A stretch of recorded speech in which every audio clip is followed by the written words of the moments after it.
ainda não está preparado para exercer seu único poder.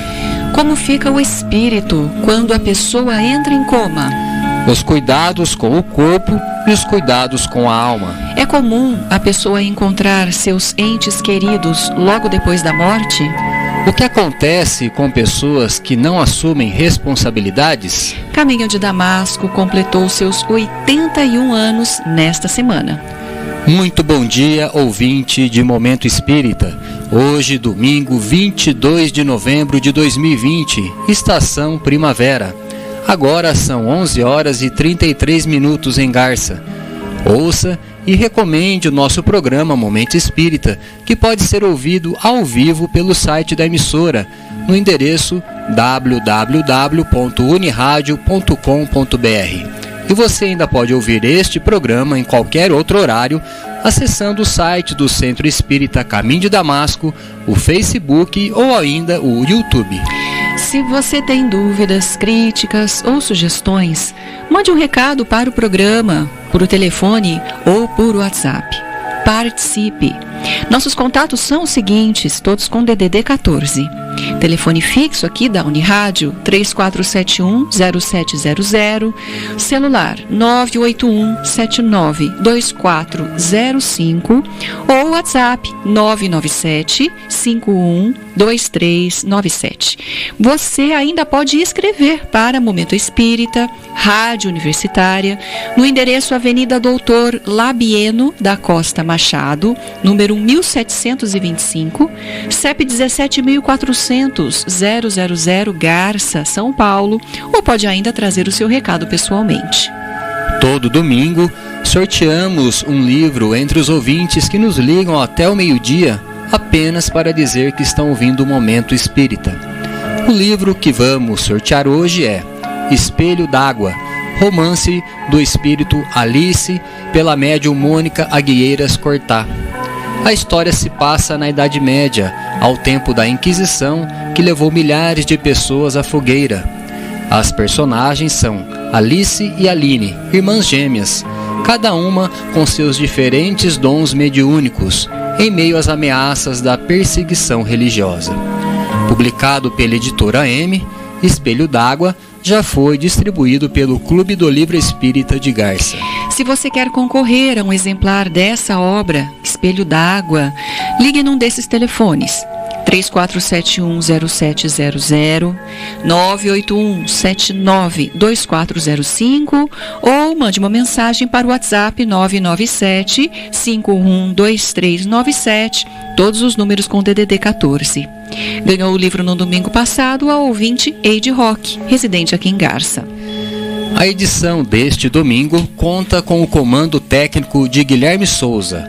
A apresentação, Giuliana e Luiz Eduardo.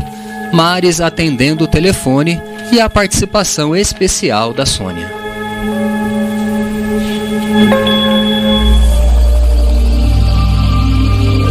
Momento Espírita. Um tempo de paz.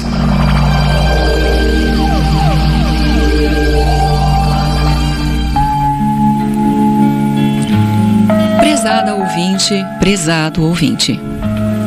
Conta-se que um jovem muito esperto e debochado, que se divertia pregando peças nas pessoas, resolveu visitar um homem conhecido por sua sabedoria. O jovem queria saber até que ponto o dito sábio, se é que era mesmo sábio, poderia vencer sua esperteza.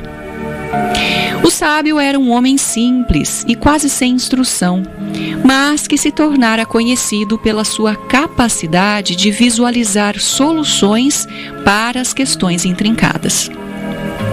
E o jovem, então, todo cheio de si, resolveu experimentá-lo. Pegou um minúsculo passarinho, colocou-o entre as palmas das mãos e pensou: vou perguntar ao sábio se o passarinho está vivo ou morto.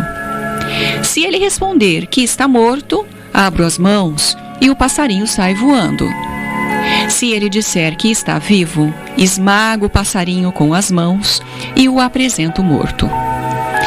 E assim o jovem apresentou-se diante do sábio com o passarinho escondido entre as mãos e foi dizendo: Mestre, sabemos que és um homem de grande sabedoria e sabes a resposta para qualquer problema. Tenho escondido entre minhas mãos um passarinho. Quero que me responda agora se este passarinho está vivo ou morto. E o sábio, com a serenidade de sempre, foi lhe dizendo: Meu caro jovem, a resposta está em suas mãos. Desde que o homem é homem, existem conflitos sobre a terra. Os judeus procuraram retratar essa condição através do mito de Adão e Eva e do episódio fratricida de Caim e Abel. E se você pesquisar o caminhar da humanidade, vai perceber que nosso passado foi uma história de desavenças, de violência e de guerras, em que uns lutavam para impor seu poder e outros para se libertar da terrível opressão. À primeira vista, isso pode parecer absurdo ou irracional. Mas, pensando bem, se cada um de nós transferir os longos períodos da história para a sua vida pessoal, vai perceber que sua vida também tem sido uma constante luta pelo poder. A busca do poder é o fator que desencadeia os grandes problemas do mundo, quer no círculo de nossas relações mais íntimas, no grupo familiar, quer nas questões que envolvem interesses coletivos, seja no âmbito de uma comunidade, no seio da nação ou no cenário do mundo. O Espiritismo nos mostra que só Deus é poder. Aliás, o único e verdadeiro poder, o poder do amor. Nós, criaturas ainda no início do processo de crescimento, como não aprendemos a amar, talvez ainda estejamos longe disso, damos ao poder a conotação de egoísmo e de orgulho exacerbado. Por isso, sempre queremos impor nossa vontade a qualquer custo. E isso já começa em casa, onde surgem os conflitos familiares. Como nossos olhos sempre estão voltados para fora, não percebemos o que se passa dentro de nós e ainda não descobrimos que o verdadeiro poder nasce de dentro para fora e não de fora para dentro, como muita gente imagina. Jesus dominava muito bem essa questão e, querendo nos estimular ao exercício de nosso único e verdadeiro poder, recomendou que nos amássemos uns aos outros. Qual é então esse verdadeiro poder? Você perguntaria.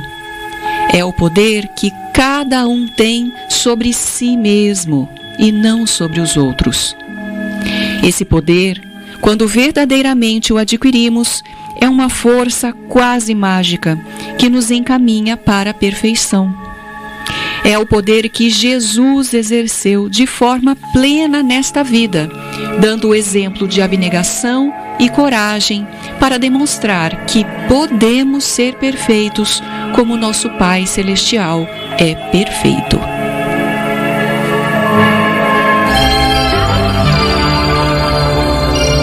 Momento Espírita.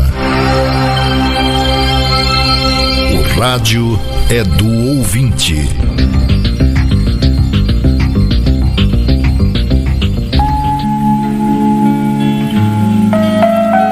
Prezada ouvinte, prezado ouvinte, aguardamos suas perguntas, comentários, críticas ou sugestões. Sua participação é que faz o nosso programa. As perguntas formuladas no domingo serão respondidas em edições seguintes, pois temos o cuidado de pesquisar para dar respostas melhores e mais bem elaboradas. Vamos às questões deste domingo. A primeira questão de hoje vem da ouvinte Lígia, que no domingo passado passou-nos por telefone a seguinte pergunta: o que acontece ao espírito de uma pessoa que entra em estado de coma? No livro Sexo e Destino, de André Luiz, recebido pelos médiuns Francisco de Cândido Xavier e Valdo Vieira, encontramos o caso de Marita, que entrou em coma natural após um atropelamento que lhe causou danos irreversíveis no cérebro. Marita era jovem e acabara de passar por um terrível constrangimento de ordem moral, que ferira profundamente sua alma. O atropelamento acontecera justamente no momento em que seu coração ardia de inconformação e revolta. Ela permaneceu vários dias no hospital entre a vida e a morte. Depois de algum tempo nesse estado, em que espíritos protetores cuidavam para que o seu desencarne não se desse imediatamente, Marita, ainda presa ao corpo, passou a rever seus sentimentos e a atuação de cada um dos personagens que fizeram parte de sua vida, principalmente aqueles que lhe causaram muito sofrimento. Embora seu corpo estivesse vivendo os últimos momentos, suas condições espirituais, com a ajuda de espíritos amigos, permitiram que aqueles instantes fossem cruciais para que ela deixasse esta vida mais em harmonia consigo mesma. Citamos este caso, que você pode encontrar nessa obra Sexo e Destino, de André Luiz, mas poderíamos citar outros que tiveram características bem diferentes. O coma, que é um estado de inconsciência, não acontece da mesma maneira para todas as pessoas. No fundo, o que vai caracterizar o coma para o espírito, ainda encarnado, são duas condições íntimas: seu nível de harmonia consigo mesmo e com Deus. Ao contrário do que se pode pensar, nem sempre o espírito está inerte ou completamente alheio ao que se passa. Ele pode estar consciente e ativo nesses momentos, e em alguns casos, percebendo e acompanhando os cuidados ou a forma como seu corpo está sendo tratado. Eis porque os instrutores espirituais recomendam toda a cautela para lidar com o paciente em estado de coma. O respeito por essas pessoas que podem estar nos estertores da existência é uma prática que se impõe hoje até mesmo à medicina. Muitas vezes, em espírito, o paciente pode estar atento ao que se passa ao seu derredor e, por isso, recomenda-se cuidado no que se fala diante dele. Pode-se até conversar com ele nesses momentos, mas de uma forma muito breve e delicada, para lhe passar mensagens de conforto, de encorajamento e de paz. Logo, a completa inconsciência do corpo, naqueles momentos, pode dar lugar a um despertar do espírito para o outro lado da vida. Os casos chamados de experiência de quase morte, conhecidos por EQM, de pessoas que foram consideradas mortas por alguns instantes e depois retornaram à vida, podem nos dar uma ideia de que o espírito sobrevive ao corpo com a sua consciência. Por tal razão, essa condição já pode se manifestar desde o momento em que clinicamente ele está quase sem vida. Aqueles que retornam desse tipo de experiência, muitas vezes, contam até detalhes do que se passou nos momentos em que eram tidos como mortos. Como na vida nada acontece por acaso, os instrutores espirituais dizem que certos estados de coma vêm para favorecer o equilíbrio espiritual do indivíduo com seu mundo interior, que pode se valer dessa condição para seu recolhimento íntimo, reavaliando a vida e até perdoando aqueles que o ofenderam, a fim de adquirir a paz consigo mesmos e com Deus. Esta segunda questão vem a propósito da primeira. Fomos buscá-la em nossos arquivos de cerca de 3 anos atrás. Li num livro que um espírito acordou no outro mundo logo que morreu.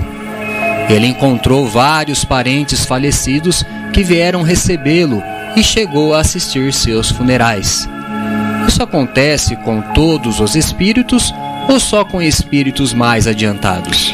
De um modo geral, podemos afirmar que o espírito pode ter contato com parentes ou amigos durante ou logo após a sua desencarnação, como há inúmeros relatos nas obras espíritas, dependendo das circunstâncias, que são as mais variadas.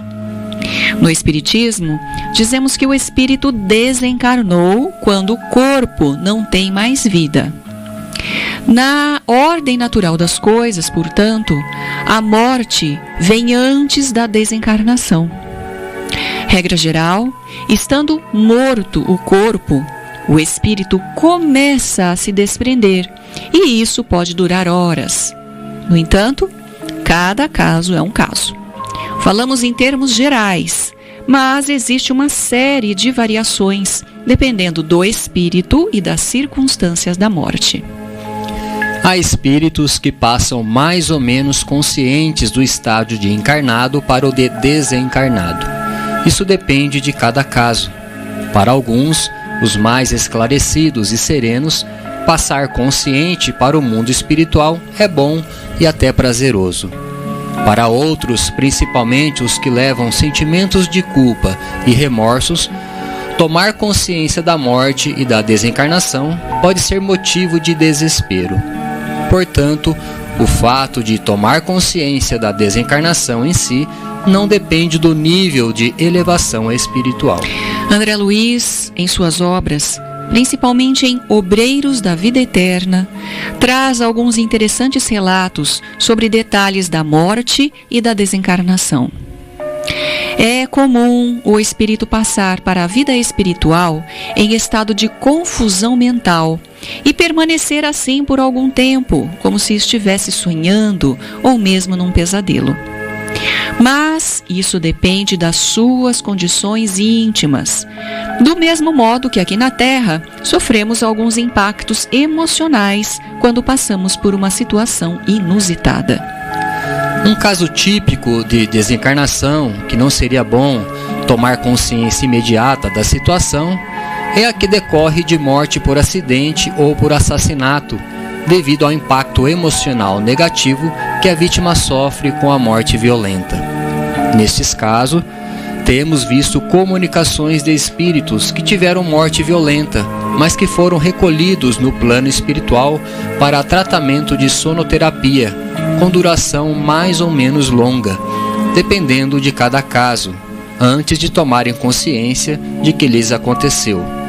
As mortes por suicídio são as mais sofridas e por razões óbvias. Quando a morte resulta de uma doença prolongada, o processo de desencarnação pode ter início antes de consumar o óbito, pois ele resulta do enfraquecimento gradual do corpo. Essas informações estão bem claras no Livro dos Espíritos, de Allan Kardec, no capítulo intitulado Retorno da Vida Corpórea à Vida Espiritual, a partir da questão número 149. Como durante a vida terrena o espírito está integralmente unido ao corpo, seu desligamento se dá célula por célula, e quando há um espaço de tempo considerável, acontece de forma mais tranquila. Esse tipo de morte favorece a tomada de consciência do que está acontecendo, de modo que, nesses casos, é mais fácil o espírito estar desperto logo após a desencarnação. Devemos lembrar, no entanto, que reconhecer a presença de entes queridos, familiares e amigos é um fato até frequente no processo de desencarnação. Existem inúmeros relatos sobre tais situações nos anais de estudos espíritas. Não é difícil concluir que a presença desses espíritos familiares contribui em muito para que a pessoa que está desencarnando se sinta mais protegida e segura na passagem desta para a vida espiritual. Contudo, há espíritos que resistem à desencarnação, dificultando o seu desligamento do corpo. Isso geralmente acontece com as pessoas muito apegadas ao corpo ou aos bens materiais, ou mesmo aquelas que estão angustiadas diante de problemas que não conseguiram resolver enquanto encarnadas.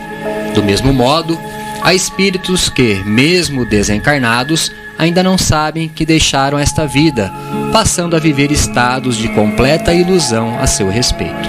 Poderíamos enumerar outros casos, mas estes parecem os mais comuns. Como você pode perceber, desencarnar é um processo tão natural como encarnar, da mesma forma que nascer é tão natural quanto morrer. Para o espírito que já atingiu um certo nível de esclarecimento, passar por essas duas situações, nascer e morrer, são oportunidades de novos aprendizados. Atenção! Você pode nos telefonar agora e concorrer a um livro Espelho d'Água, Romance do Espírito Alice, recebido pela médium Mônica Agueiras Cortá. Use os seguintes telefones: 3471-0700, 981-792405 e o WhatsApp 997-51-2397, todos com DDD 14. E mais uma questão extraída de nossos arquivos. Hoje em dia, vemos muita gente, principalmente jovens, preocupados com a modelação do corpo, frequentando academias, fazendo fisiculturismo. Será que essas pessoas não estão se apegando demais ao corpo? Gostaria de saber que repercussão tem isso no espírito, agora e depois dessa vida.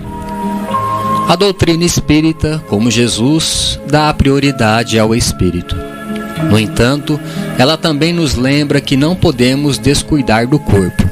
Afinal, para que serve o corpo se não para estimular o progresso do espírito? No Evangelho segundo o Espiritismo, no capítulo 17, que tem por título Sede Perfeitos, encontramos um texto que trata exatamente deste tema: cuidar do corpo e do espírito. Nesse texto, a espiritualidade se mostra preocupada com o total menosprezo do corpo por parte daqueles que entendem que o corpo não tem valor algum diante do espírito. Os espíritos criticam as penitências e as mortificações com que muita gente castiga o próprio corpo, achando que o sofrimento físico é benéfico para a alma. A essa maceração do corpo se dá o nome de cilício, um tipo de autoflagelação que prejudica tanto o corpo quanto o espírito. Nos séculos passados, muito mais do que nos dias atuais, era comum pessoas religiosas infligirem ao próprio corpo determinados tipos de sofrimento.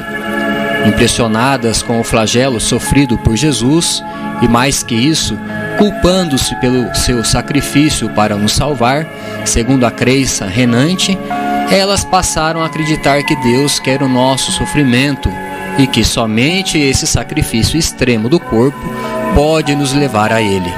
Uma crença absurda, segundo o Espiritismo. Hoje, no entanto, com o avanço do materialismo, parece que passamos de um extremo a outro. Não mais os sacrifícios através das penitências, mas a idolatria do corpo, muitas vezes chegando ao abuso que compromete a saúde. É claro que nenhuma dessas duas situações ajuda o espírito. O espírito só será beneficiado quando entre ele e o corpo houver harmonia. Ou, mais ainda, quando o corpo for instrumento de realização e crescimento espirituais, que nos ajudem a conviver com mais respeito pelos outros e por nós mesmos. O corpo é instrumento indispensável para a evolução espiritual. Por isso é que é importante os cuidados com a saúde, como nestes tempos de pandemia, o equilíbrio na alimentação, o uso do corpo para serviços e o próprio exercício físico para educar posturas saudáveis e adequadas. Só recentemente passamos a dar valor à necessidade de cultivar adequadamente o corpo, mas devemos saber que a relação entre corpo e espírito é bem mais íntima do que comumente se imagina. É por isso que reencarnamos. O espírito se vale do corpo para evoluir. Dessa forma, a educação corporal é muito importante, pois o espírito dele necessita para estimular e direcionar seu desenvolvimento. Em suas obras, André Luiz mostra que a inteligência e a moral nascem com a estimulação do corpo. Estamos chegando a um momento em que cada vez mais clara se torna para nós essa relação, exigindo estudos mais apurados sobre essa questão. Todavia, estamos falando da educação do corpo e não dos abusos que possam ser perpetrados em nome de uma pretensa educação física, que pode ser extremamente nociva à saúde e ao equilíbrio espiritual das pessoas. Na natureza, o que impera é a lei do equilíbrio. Não podemos dar mais valor ao corpo que ao espírito. Mas não devemos esquecer, por outro lado, que a educação do corpo é fator importante para o desenvolvimento da inteligência e do sentimento, razão pela qual devemos entender que a educação física é a educação através do físico. E atenção, você ainda pode nos telefonar agora mesmo e concorrer ao livro Espelho d'Água, Romance do Espírito Alice, recebido pela médium Mônica Agueiras Cortá. Use os telefones 3471-0700, 981-792405 e o WhatsApp 997-512397, todos com DDD 14. Existem muitas coisas a que às vezes não damos o devido valor. A vida, por exemplo. A vida é uma bênção divina. Através dela, podemos ser felizes e proporcionar a felicidade aos outros. Por isso, é preciso defender a vida, a nossa vida e a do próximo. Pena de morte, aborto, suicídio e eutanásia são formas de violência contra a vida com as quais não podemos concordar. Lutemos em defesa da vida. Pena de morte. Um crime não justifica outro crime. Diga não. Suicídio. Um gesto infeliz. Dê uma chance a você mesmo. Existe sempre alguém para ajudá-lo. Aborto, um ato de covardia. A vítima não pode defender-se. Eutanásia, uma ação criminosa. Com confiança em Deus e o firme desejo de obedecer suas leis, a vida terá outro sentido. Mensagem em defesa da vida. Apoio, Federação Espírita Brasileira.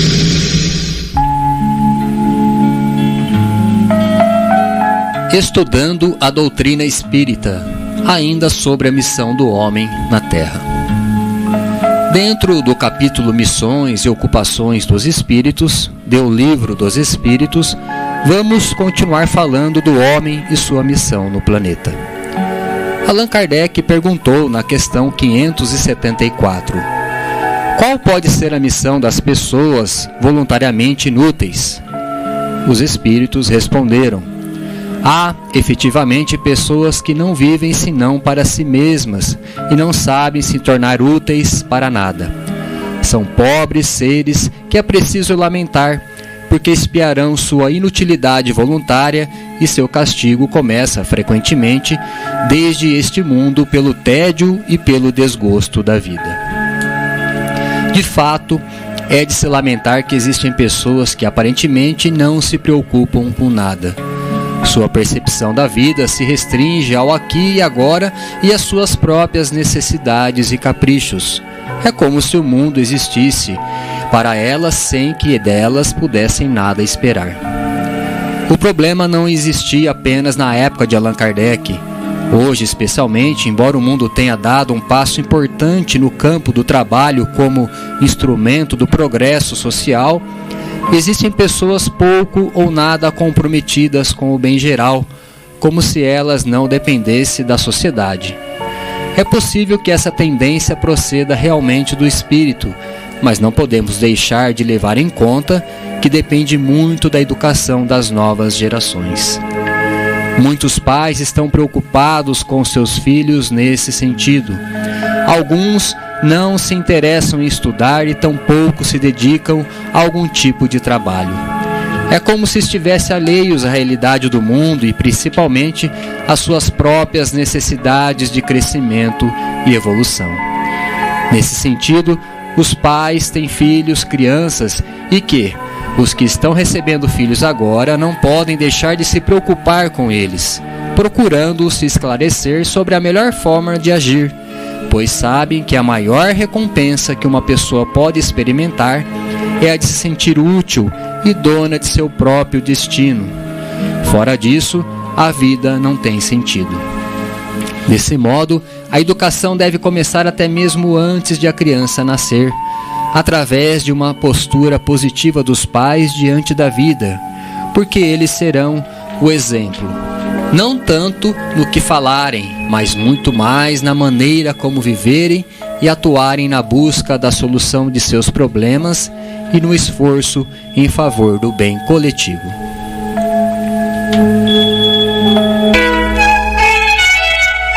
Momento Espírita. Mensagem para a nova era. Você está ouvindo Momento Espírita, programa do Centro Espírita Caminho de Damasco, que apresentamos todo domingo a partir das 11h30 aqui na Unirádio AM 1060 kHz. Aguardamos sua comunicação, prezado ouvinte. Telefone ou traga pessoalmente o seu recado. Centro Espírita Caminho de Damasco completa 81 anos. O Centro Espírita mais antigo da cidade, Caminho de Damasco, foi fundado precisamente em 19 de novembro de 1939, completando na última quinta-feira 81 anos de atividades em Garça. A fundação do centro, conforme seus registros oficiais, se deu nos primeiros anos da criação do município de Garça e 2 meses depois do início da Segunda Guerra Mundial, no momento em que vários outros centros espíritas estavam sendo fundados no Brasil. Participaram de suas primeiras atividades, dando o impulso inicial ao trabalho, pioneiros como Edgar Castro Marques, Remo Casarça, Brasil Joly, Manuel de Oliveira Pedro, Armando Avelino de Souza, que ao lado de outros dedicados confrades, deram um grande impulso ao movimento espírita local. Além de suas atividades doutrinárias, o centro se expandiu rapidamente para a área de serviços sociais e entre elas destacou-se o Hospital e Maternidade Samaritano, o primeiro hospital da cidade e um dos mais antigos da região de Marília. Atualmente, o setor social da entidade se concentra no Lar Espírita Meimei, Departamento de Assistência e Apoio à Família. Atividades do Caminho de Damasco. Diante do impasse causado pela pandemia, que até hoje vem ocorrendo no Brasil e no mundo, o Centro Espírita Caminho de Damasco, na Rua Gabriela 178, já reativou as reuniões de passes para atendimento público, porém somente aos domingos às 18 horas. Aliás, neste momento, passes somente aos domingos. Repetindo, passes somente aos domingos. As demais atividades estão sendo realizadas de forma virtual, utilizando dos recursos da internet. E atenção, as palestras virtuais de segunda-feira, via YouTube e Facebook, continuam a ser apresentadas às 20 horas, sobre temas doutrinários e gerais. Amanhã será a vez do expositor Ademir Bardella, que vai falar sobre o exercício gratuito da mediunidade. E na sexta-feira também há reunião virtual às 20 horas, com o início da leitura e discussão de mais uma obra de André Luiz, desta vez o livro Libertação. Os que tiverem interesse, aproveitem para entrar na reunião, acessando o site do centro, pois estaremos iniciando esse livro nesta semana. As demais reuniões da semana estarão em recesso neste período de final e início de ano. Livro do mês. O Clube do Livro Espírita está encaminhando aos seus associados, neste mês de novembro, a obra Flechas do Passado, romance mediúnico da autoria do espírito William, através da médium Dawn Fritz, lançamento da editora M de Capivari. É a história dramática de Cassandra, filha de um lar estruturado e interessado em ajudar o próximo, mas que é deixada aos cuidados de uma pessoa da família. Por R$ 18,00 apenas, você também pode participar do Clube do Livro Espírita de Garça, recebendo mensalmente um novo lançamento em sua casa. Entre em contato com a Luciane pelo celular 988 13 0905 ou pelo e-mail clubedolivro@caminhodedamasco.org, informando nome, telefone e endereço de entrega. Você pode contribuir para os serviços assistenciais do Lar Meimei, instituição de assistência e amparo à família, fazendo doações de gêneros de primeira necessidade para a cesta básica ou doando materiais usados para o Bazar da Pechincha. Ligue 34710604 e fale com o Enio no horário comercial de segunda a sexta-feira. Biblioteca Batuíra. Tão logo superemos mais essa fase do distanciamento social em razão da pandemia, a Biblioteca Batuíra, que ainda está em recesso, voltará a funcionar para atender ao público. Como todo domingo, a Sônia, responsável pela biblioteca, deixa hoje a sua mensagem.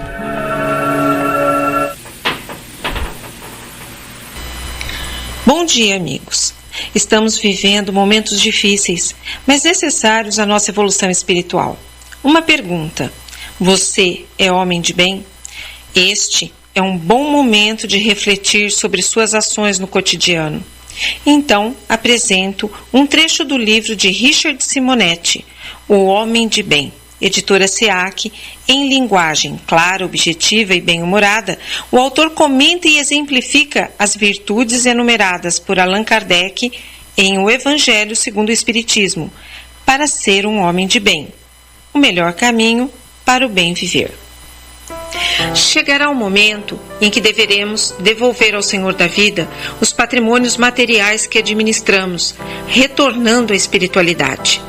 Assim considerando, seria útil pensar no investimento na Bolsa de Valores da espiritualidade, a fim de não engrossarmos o contingente do sem-teto em regiões umbralinas.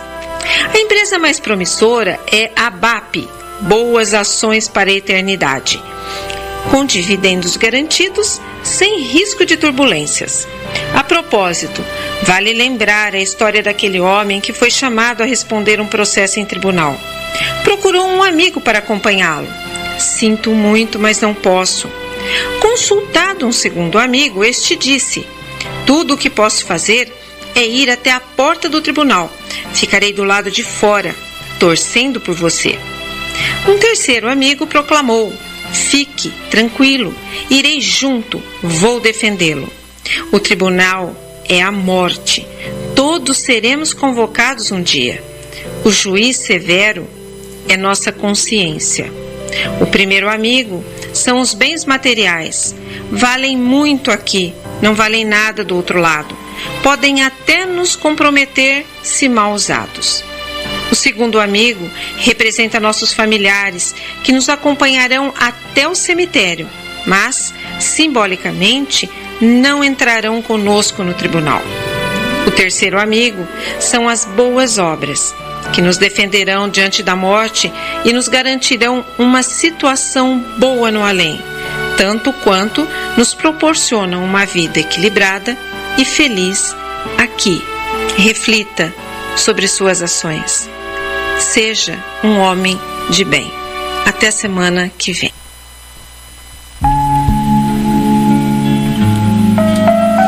Passamos agora ao sorteio do livro que anunciamos no início desta edição entre os ouvintes que nos telefonaram ou mandaram sua mensagem. Trata-se da obra Espelho d'Água, Romance do Espírito Alice, recebido pela médium Mônica Agueiras Cortá. O livro sai, atenção, para a nossa ouvinte Antônia Travensolo Ferrari. Parabéns, dona Antônia Travensolo Ferrari. Você deve vir retirar seu livro na portaria da rádio durante a semana, no horário comercial. Prezados ouvintes, estamos encerrando mais uma edição de Momento Espírita, 48 anos no ar. Agradecemos sua atenção e desejamos a todos um ótimo domingo e uma excelente semana, prometendo um novo encontro para o próximo domingo, às 11h30, aqui na Unirádio. E neste encerramento, ficamos com mais uma mensagem espiritual na voz de Chico Xavier.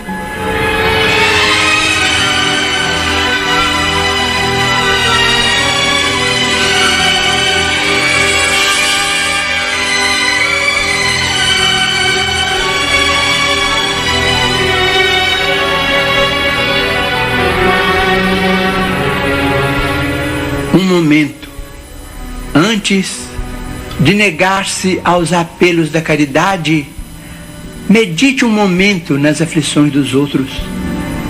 Imagine você no lugar de quem sofre. Observe os irmãos relegados aos padecimentos da rua e suponha-se constrangido a semelhante situação. Repare o doente desamparado e considere que amanhã provavelmente seremos nós candidatos ao socorro na via pública. Examine o ancião fatigado e reflita que se a desencarnação não chegar em breve, não escapará você da velhice. Contemple as crianças necessitadas, lembrando os próprios filhinhos. Quando a ambulância deslize, rente ao seu passo, conduzindo o enfermo anônimo, pondere que talvez um parente nosso, extremamente querido, se encontre a gemer dentro dela. Escute pacientemente os companheiros entregues à sombra do grande infortúnio e recorde que em futuro próximo é possível estejamos na travessia das mesmas dificuldades. Fite a multidão dos ignorantes e dos fracos, cansados e infelizes, julgando-se entre eles, e mentalize a gratidão que você sentiria perante a migalha de amor que alguém lhe ofertasse. Pense um momento em tudo isso e você reconhecerá que a caridade para nós todos é simples obrigação.